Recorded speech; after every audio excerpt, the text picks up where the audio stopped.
को भूलकर मध्य में रहो जब तक। इस जब तक का मतलब क्या है? इस जब तक का मतलब है कि जब तक तुम्हारा विस्फोट ना हो जाए, तुम्हारे अंदर ब्लास्ट ना हो जाए, यानी कि हमेशा अपने मिड में रहो जब तक आपके मन की डेथ ना हो जाए, तब तक मध्य में रहो। लेकिन सबसे इंटरेस्टिंग बात यहाँ पे ये है कि अपने मन के मध्य में रहना इस दुनिया में सबसे ज्यादा कठिन काम है।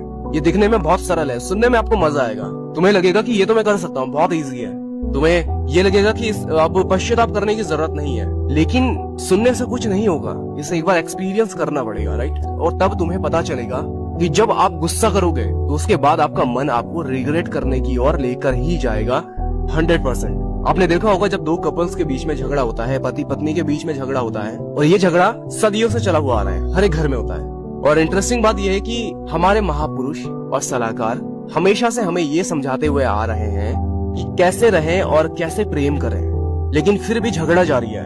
तो जब पहली बार फ्राइड ने इस पॉइंट को समझने की कोशिश करी कि जब तुम प्रेम में पड़ जाते हो तब तुम्हें नफरत में भी उतरना पड़ेगा, यानी तुम सुबह अगर किसी से प्यार करते हो तो शाम को नफरत भी करनी पड़ेगी, क्योंकि आप एनर्जी इकट्ठी कर रहे हो दूसरी अति की तरफ ट्रैवल करने के लिए। ध्यान रखो, ये हमारा मन बिल्कुल पेंडुलम की तरह यहाँ पे भी चल रहा है। ये बात हर एक पति पत्नी को पता है, लेकिन मजेदार वाली बात यह है कि फ्राइड की अंतर्दृष्टि यानी उनकी इंट्यूशंस बहुत ही अमेजिंग है। वो कहता है कि अगर किसी दंपत्ति ने झगड़ा करना बंद कर दिया तो समझो उसका प्रेम मर गया, यानी जो नफरत थी, जो लड़ाई थी, इसके साथ में जो उसका प्रेम था वो भी मर गया।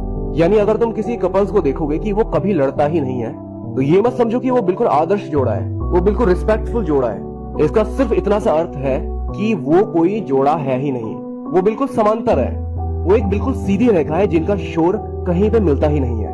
वो दोनों एक साथ है ही नहीं, वो इतनी सीधी रेखा है जो आगे जाकर कहीं भी नहीं मिलती है। वो दोनों इंसान साथ रहकर भी अकेले अकेले महसूस करेंगे, क्योंकि हमारा मन हमेशा उल्टी दिशा में गति करता है।